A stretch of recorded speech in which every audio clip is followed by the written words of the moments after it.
రకరకాలైన వాగ్దానాలు ఉన్నాయి. ఇంటికి ఉంది, వంటికి ఉంది, కుటుంబానికి ఉంది. నీ పిల్లల్ని చూసి నా పిల్లలు ఏమవుతారంటే, నీ భోజన బల్ల చుట్టూ నీ పిల్లలు పచ్చని ఒలీవ మొక్కలు. నా భార్య ఎట్లుంటుందో, నీలో గిట్ట నీ భార్య ఫలమిచ్చు ద్రాక్ష వల్లి వలె ఉంటుంది. వాగ్దానాలు కుప్పలు తెప్పలుగా ఇచ్చాడు.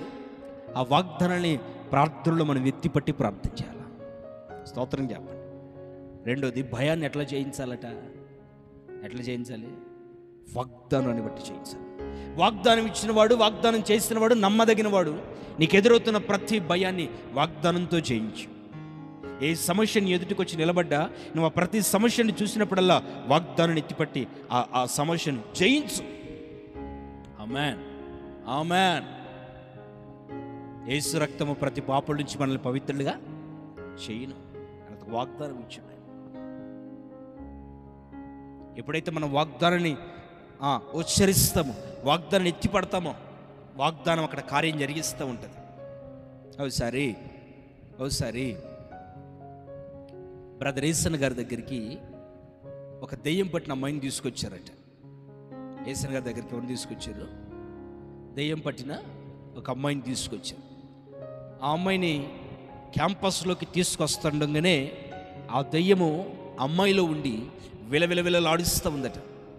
ఇంకంత చెప్పాలంటే జుట్టంతా వీరబోసుకొని పళ్ళంతా కొరుకుతూ, నేను లోపలికి రానంటే రాను, రానంటే రాను, రానంటే రానని గేట్లు పట్టుకొని ఎలాడుతూ ఉంటే,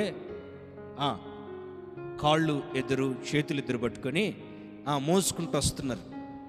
ఏసన్ గారు ఆరు బయట కుర్చీ వేసుకొని అక్కడ బైబిల్ చదువుతూ ఉన్నారట ఉదయకాల సమయంలో. ఈ దయ్యాన్ని పట్టుకొని తీసుకొచ్చి ఏసన్ గారు ముందు కుదేశారు. కుదేస్తే ఏసన్ గారితో చెప్తున్నారు, ఏసన్ గారు దీనికి దెయ్యం పట్టింది, చాలా చోట్లకు తిప్పాము కానీ ఎక్కడా దీనికి దెయ్యం నుంచి విడుదల రాలేదు. నీ దగ్గర తీసుకొచ్చాము, మీరు కాస్త ప్రార్థించండి, దీనికి కాస్త విడుదల ఇవ్వండి అన్నారు. ఏసన్ గారు ఒకటి లేదు, రెండు లేదు. వాళ్ళు చెప్పి మౌనముగా ఏసన్ గారి వైపు చూస్తున్నారు. ఏసన్ గారు ఆ బైబిల్కి వెళ్ళి చూస్తా ఆ దెయ్యాన్ని ఒక చూపు చూసి బైబిల్ చదువుతున్నట్టుగా ఏదో పెదాలు ఆడిస్తున్నాడట. ఒక నిమిషం, 2 నిమిషాలు, 3 నిమిషాలు అయిన తర్వాత వేడి నూనె మీద పడితే ఎట్లా మిసులుతాం మనం ఒకసారి చెప్పండి. పిల్లల్ని కాస్త సార్ ఎప్పుడైనా కొడతంటే వాడు మిసులుతాడు. వాడు ఒక్క దెబ్బ కొడితే వాడు మెలికలు తిరుగుతాడు, డిస్కో డ్యాన్స్ చేస్తాడు. ఏసన్ గారేమో బైబిల్ చూస్తా ఆయన ఒక పదాన్ని అంటున్నాడట. ఆ దెయ్యమేమో మెలికలు తిరుగుతుందట.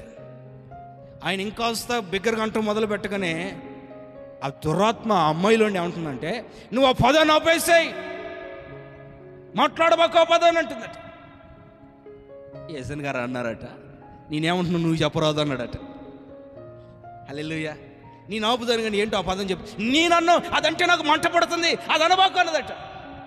ఆయన ఇంకా ఆ దెయ్యం ఇంకెంతసేపు వద్దంటుందో ఆయన ఇంకెక్కువ అంటూ మొదలు పెట్టాడట. స్వరం పెంచి అంటున్నాడట. ఆయన అంటున్న పదం ఏంటో తెలిసిన, యేసు రక్తమే, శిలువ రక్తమే అని ఆయన అంటున్నాడో లేదో, దానికి అసలు ఇక్కడున్న మనిషి తిరుక్కుంటూ క్యాంపస్ అంతా రౌండ్ వేస్తున్నట్ట.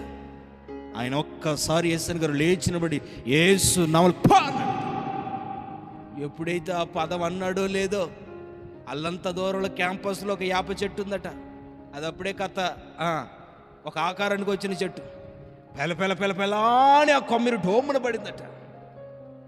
ఏసన్ గారు దాన్ని చూసి అన్నాడట, వరనే నా మీద తీయాల్సిన కోపం దాని మీద చూపిస్తావేంటి అన్నాడట. హల్లెలూయా. నా దేవుని ప్రియులారా, ఆ తర్వాత ఆ దెయ్యానికి ప్రార్థన చేసి పంపించారట. ఆ అమ్మాయి కొద్ది రోజులకే స్వస్థ చిత్తురాలయ్యి మందిరానికి రావటం మొదలుపెట్టి మంచి ప్రయోజనకరమైన స్త్రీగా మార్చబడిందట.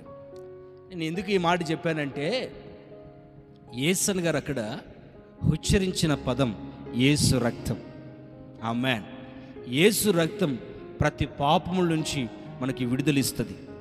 యేసు రక్తం ప్రతి దురాత్మ శక్తుల నుంచి మనకి విముక్తినిస్తుంది. ఏసన్ గారు అక్కడ యేసు రక్తమే చేయమని ఎప్పుడైతే వాక్యాన్ని ఎత్తిపట్టాడో, దెయ్యము విలవిలవిలాడించి ఆ అమ్మాయిలో నుంచి వదిలిపెట్టి వెళ్ళిపోయింది.